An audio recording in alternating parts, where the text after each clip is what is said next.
Pak Dubes, kita flashback sedikit, meskipun memang ini sudah lewat. Bisa diceritakan sedikit Pak, bagaimana sih awalnya Bapak sendiri menjadi Duta Besar Republik Indonesia untuk Libanon saat ini? Ya, sebuah pertanyaan yang sangat menarik ya, oleh karena ya terus terang saja saya tidak mempunyai cita-cita ya, dan juga tidak mempunyai keinginan untuk menjadi duta besar, dan juga tidak pernah meminta, dan saya rasa saya juga tidak meminta bantuan seseorang atau teman atau orang lain, partai politik tempat saya bergiat atau organisasi kemasyarakatan tempat saya beraktivitas untuk menjadi duta besar. Tapi oleh karena negara menugaskan saya, ya saya bismillah berangkat. Saya diminta bertemu oleh Menteri Luar Negeri pada waktu itu, Menlu Retno Marsudi, dan diberitahu ditugaskan negara untuk menjadi Kepala Perwakilan Republik Indonesia di Beirut. Pada waktu itu menjelang suasana kampanye pemilihan umum dan pemilihan presiden, dan pada waktu itu saya dalam kedudukan sebagai wakil ketua TKN, ya, wakil ketua tim kampanye nasional pasangan calon presiden dan calon wakil presiden nomor 1 ya. Dan saya diminta bertemu dengan Bu Menlu dan disampaikan itu, saya terus terang saja sebetulnya agak terkejut, agak kaget ya, tetapi saya menyadari bahwa saya tidak termasuk orang yang mengincar-ngincar jabatan tertentu.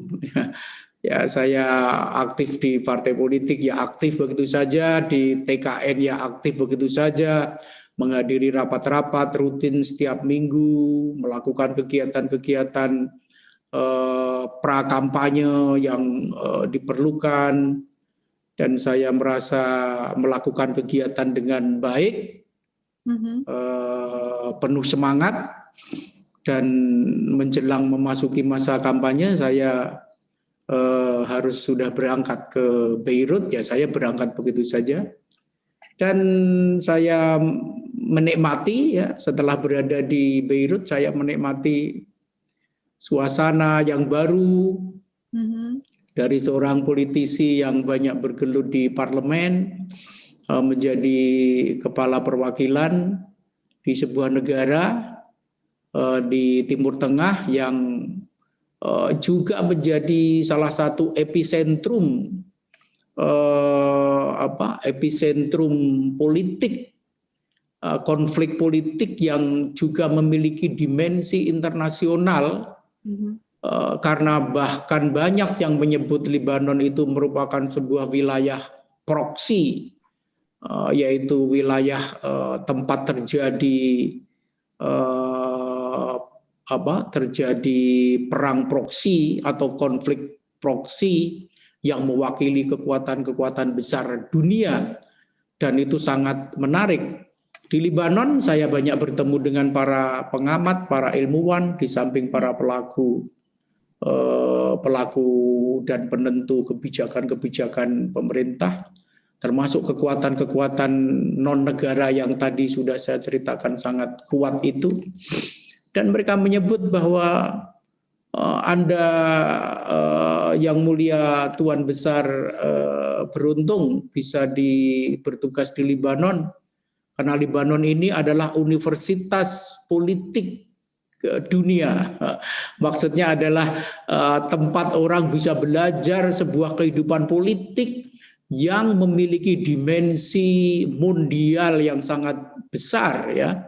Karena kekuatan-kekuatan dunia, kekuatan adidaya dunia dan adidaya regional, semuanya bermain di kawasan negara ini dan sekitarnya. Baik. Dan karena itu dinamika politik sangat tinggi, duta besar bisa belajar banyak tentang kehidupan politik yang sangat real dan sangat dinamis di negeri ini. Ya. Begitu kira-kira. Pak Dubes, pertama kali Anda dipilih sebagai Duta Besar Republik Indonesia dan ditempatkan di Libanon sendiri yang diketahui bahwa memiliki konflik politik yang cukup besar dan merupakan perbatasan antara Israel dan juga Palestina.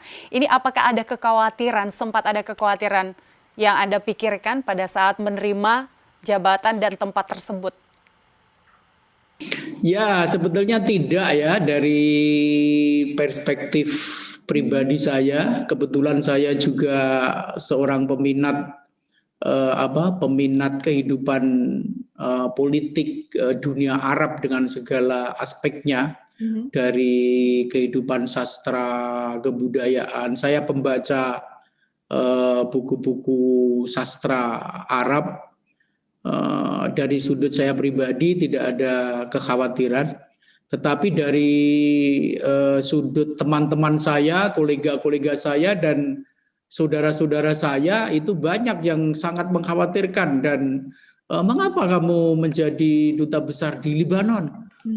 Itu negara konflik dan sebagainya. Jadi banyak sekali teman-teman, bahkan teman-teman dekat saya yang menyarankan untuk jangan diterima. Tapi saya mengatakan bismillah lah, sambil mencari sebuah pengalaman baru dan tantangan baru. Intinya orang-orang sangat mengkhawatirkan saya berangkat ke Beirut. Banyak sekali yang menyayangkan juga dengan alasan dan argumen masing-masing. Tapi saya berangkat pada bulan Maret, akhir Februari, awal Maret, saya berangkat ke Beirut tahun 2019, dan dengan penuh kekhawatiran dari teman-teman, dari saya sendiri tidak ada kekhawatiran. Sampai di Libanon, saya merasa aman-aman saja, Beirut aman-aman saja, baru ketika pada bulan ke-8, yaitu bulan September, bulan ke-9 ya, bulan September, artinya itu bulan ke Maret, April, Mei, Juni, Juli, Agustus. Ya, bulan ke-6 atau ke-7 saya berada di Libanon, yang khawatir terhadap perang. Teman-teman saya khawatir terhadap terjadi perang. Yang terjadi pada bulan ke-6 bulan September tersebut adalah demonstrasi besar-besaran yang melanda Libanon, di seluruh kota Libanon, yang begitu dahsyatnya gerakan demonstrasi tersebut, aksi protes rakyat tersebut, sampai mereka menyebutnya sebuah revolusi atau saurah, ya, sebuah revolusi yang di Libanon itu revolusi itu melibatkan seluruh anggota masyarakat, bahkan didominasi oleh kaum perempuan.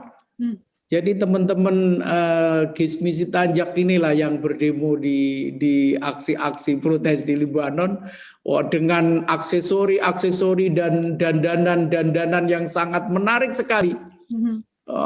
Siang malam tidak ada waktu yang menghentikan kegiatan protes itu, tetapi sedemikian dahsyatnya, tetapi sedemikian amannya demo-demo tersebut, aksi-aksi tersebut, tetapi juga melumpuhkan seluruh kehidupan.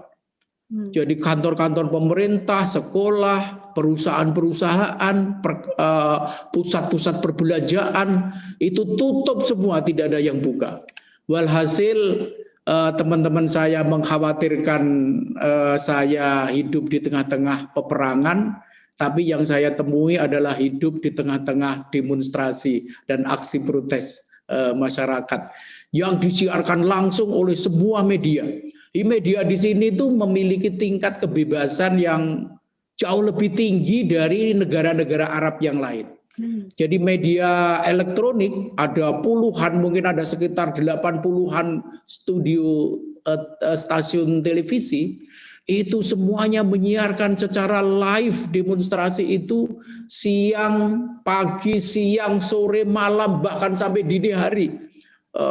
Itu disiarkan secara langsung dan kita bisa memonitor demonstrasi tersebut melalui media televisi. Itu saya rasa pengalaman yang sangat menarik yang saya dapatkan di Libanon.